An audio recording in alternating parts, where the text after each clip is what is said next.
There's a big difference between legal education and legal training. When we graduate from law school, we have one of the best legal educations in the common law world, but we've not been trained. I'm Nick Critelli, chair of the Iowa State Bar Association's Ethics Committee. In the Ethics Committee's live webinar on lawyers' business relationships, we discussed legal training and how to create a mentorship relationship that would complement and not violate client confidentiality.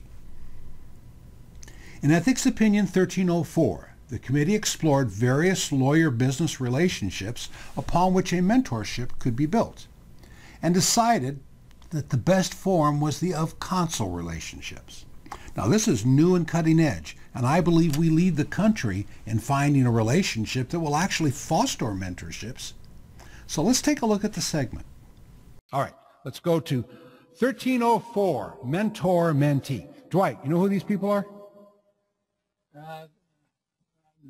No. They look like older. They're not your relatives. They kind of look like me, right? Especially the guy with the big nose here at the end. Plato, why are you laughing, Lyle? Plato, Socrates, and Aristotle. Now, I chose them because I think they are good role models for our mentor-mentee, our training. All right. Look, the essence of a mentor-mentee relationship is collaboration. Okay, whether we're talking Plato and Socrates, or an Aristotle teaching Alexander the Great, or you and me and the new lawyers sitting around the table here trying to teach you how to practice law. There's a difference between a mentor-mentee relationship and a friendship or a personal life professional coach. In the mentor-mentee relationship, I've got to train you.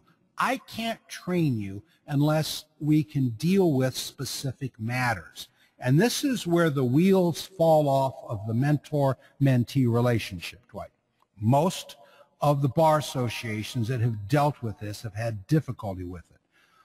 Log on, those of you in Illinois, kudos to you. You've got a great program over there on professionalism, mentor-mentee training.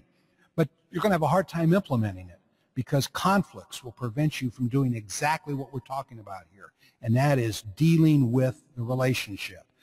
The mentor-mentee relationship is not education. Notice that Guy Cook at the beginning of this webinar referred to a new committee that they've got going to deal with new lawyer education. That's not what I'm talking about. I'm talking about new lawyer training. We're going to sit and we're going to talk about building that petition or building that application for probate or whatever it needs to be done on very specific matters. Now, in order to do that, you're going to know my client's issues, okay? And you're going to have to be taken into my world so that I can share that with you. Go back up to those clouds. How can we deal with that if we have confidentiality and conflict and supervision issues? Well, they all become critical in the mentor-mentee relationship because unless I can share that client confidentiality with you, this whole mentee-mentor relationship just becomes education. You can phrase the issues so hypothetically to maybe get around it, but then you scrub it of all of its details, the very details that you need. So you can't scrub it that far. Okay, so we got to find a way to bring these mentees into the fold so that we can help train them. Okay, how do you do that? Well, we think we found a way, and that is by using the of counsel relationship. We expanded of counsel, remember, to include new hires and about anything under the sun that's an practicing Iowa lawyer or a lawyer who's qualified to practice in Iowa. We think we can do that and use that for mentor-mentee. Now, it comes with all of the problems that of counsel has, and that's conflicts, etc. But it also comes with some benefits once they're inside the of counsel relationship. The benefits is compensation and consent. We don't need the client consent because they're part of the firm. Compensation is between the firm and the member if there is going to be compensation, so we don't have client consent there. But go back up that prior slide. I just ended the slide set. Sorry about that. So, but what you do end up with is, well, we'll race through here, folks. Sorry about that. I pushed the wrong button. Okay. But what you do end up with is a situation where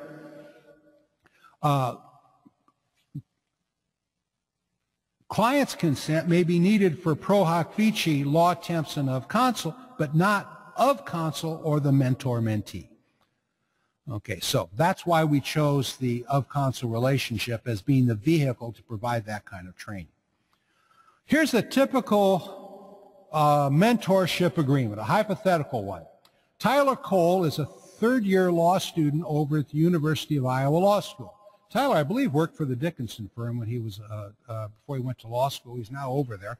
For those of you looking for an associate, give Tyler a call. Basically what it says, this is a mentorship agreement. Tyler and I, under this hypothetical agreement, are going to enter into a mentorship relationship. It's going to last throughout the year. It's going to create an of counsel relationship so that we've commemorated in writing what the relationship is. For the period of the relationship, he shall be considered of counsel to Critelli Law under the terms and conditions outlined in the ethics opinion. During the period of the relationship, the mentee will establish no other of counsel relationships without our prior consent. Why? Because we don't want to import and daisy chain all of those. The duties. The mentor will provide the mentee without cost or expectation of remuneration, practical training in the general concepts of the practice of law with specific tuition regarding the integration of information technology in the building and delivering of legal services, and specific instructions regarding alternative dispute resolution, civil litigation, trial advocacy, appellate advocacy in state and federal courts, and in international common law forum. His duties is to keep confidential all information regarding our clients, our practice, standard operating procedures, etc.